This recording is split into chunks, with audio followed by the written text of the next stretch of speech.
Today I will be comparing two films, E.T. the Extraterrestrial and District 9, with the topic of exploring the concept of the human condition in relation to alien films. The concept of life, particularly intelligent life having an extraterrestrial origin, is a popular staple of science fiction films. Early films often used alien life forms as a threat or peril to the human race, where the invaders were frequently fictional representations of actual military or political threats on Earth, as observed in films such as Starship Troopers, the Alien series, and the Predator series. In order to provide subject matter to those to which audiences can relate, the large majority of intelligent alien races presented in films have an anthropomorphic nature, possessing human emotions and motivations. In films like Cocoon, My Stepmother is an Alien, and Contact, the aliens were nearly human in physical appearance and communicated in a common Earth language. However, the aliens in Stargate and Prometheus were human in physical appearance but communicated in an alien language. The human condition is the characteristics, key events, and situations that compose the essentials of the human existence, such as birth, growth, emotionality, aspiration, conflict, and morality. This is a very broad topic that has been and continues to be pondered and analyzed from many different perspectives, including those of religions, philosophy, art, and literature. As a library term, the human condition is typically used in the context of ambiguous subjects such as the meaning of life or moral concerns. One example of the second type of alien are the aliens in District 9. District 9 is a 2009 science action film directed by Neil Blomkamp, written by Blomkamp and Terry Thatchell. The story, which explores themes of humanity, xenophobia, and social segregation, begins in an alternate 1982 when an alien spaceship appears over Johannesburg, South Africa.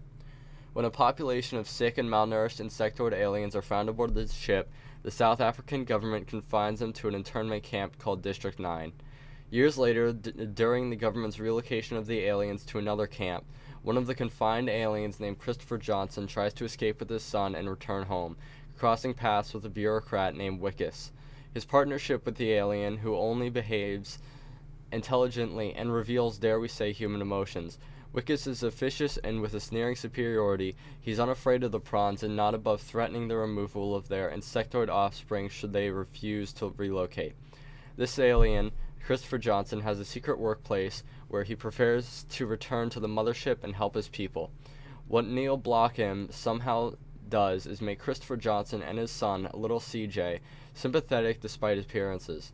This is achieved by giving them but no other aliens human body language, and CJ even getting big wet eyes like E.T., the other film I will be exploring. Much of the plot involves the obsession of the private security firm in learning the secret of the alien weapons which humans cannot operate. After an interaction with the aliens, Wickus grows a lobster claw in place of a hand. He can operate the alien weapons and thus becomes a quarry of both the security company and the Nigerian gangsters who exploit the aliens by selling them cat food. All of this is prevented very seriously. One of the most notable aspects of the film is that when Wickus becomes increasingly more and more alien physically, he is also becoming more and more human in the sense of empathy and beginning to see the morality of the situation that the aliens are put in and how wrong it actually is. An example of the other alien in film can be found in E.T. the Extraterrestrial. E.T. the Extraterrestrial is a 1982 American science fiction film produced and directed by Steven Spielberg and written by Melissa Matheson. It tells the story of Elliot, a boy who befriends an extraterrestrial dubbed E.T., who is stranded on Earth. Elliot and his siblings help E.T. return to his home planet before attempting to keep him hidden from the government. It starts with one night in California, and a group of aliens' trip to Earth is interrupted by a shady team of federal agents. In their hurry to evacuate, the aliens accidentally leave one of their own kind behind, a little alien called E.T. Later, a boy named Elliot hears strange noises in his backyard and stumbles across E.T. He hides him in his closet and then introduces him to Michael and Gertie, his older brother and younger sister respectively. Elliot swears both to secrecy. Meanwhile, the federal agents are still on E.T.'s trail. As the kids get to know E.T., they discover that he has special powers like making items like balls and bikes levitate, as well as being able to resurrect some dead geranium flowers. He also seems to share a special bond with Elliot, and Elliot feels it too. In fact, Elliot feels everything E.T. feels. E.T. tells Elliot that he wants to go home. Elliot and Michael help him gather parts to build a communicator. On Halloween, Elliot and Michael sneak E.T. into the forest so that he can call home. The next morning, Elliot wakes up home alone and sick. He also finds that E.T. has disappeared. Michael later finds E.T. severely weak and lying face down in a creek bed. Michael brings home E.T. and is finally introduced to Mom, just before the federal agents and their team of doctors storm the house. The doctors set up shop and run a battery of tests on E.T. As he gets sicker, Elliot gets better. E.T. crashes. But when Elliot tells E.T. that he loves him, E.T. awakens and plans to return E.T. to his home. Elliot, Michael, and Michael's 3 friends race E.T. back to the woods on their bikes, arriving just in time to meet the alien spaceship. After a heartfelt goodbye all around, the E.T. returns to the ship and departs, leaving a rainbow across the sky. Each person who sees E.T. reacts to him differently. Each encounter is marked with fear and suspicion, at least initially. This part is true with the suspicion with Wickus once he starts to transform into a prawn. A main part of the movie is appearances.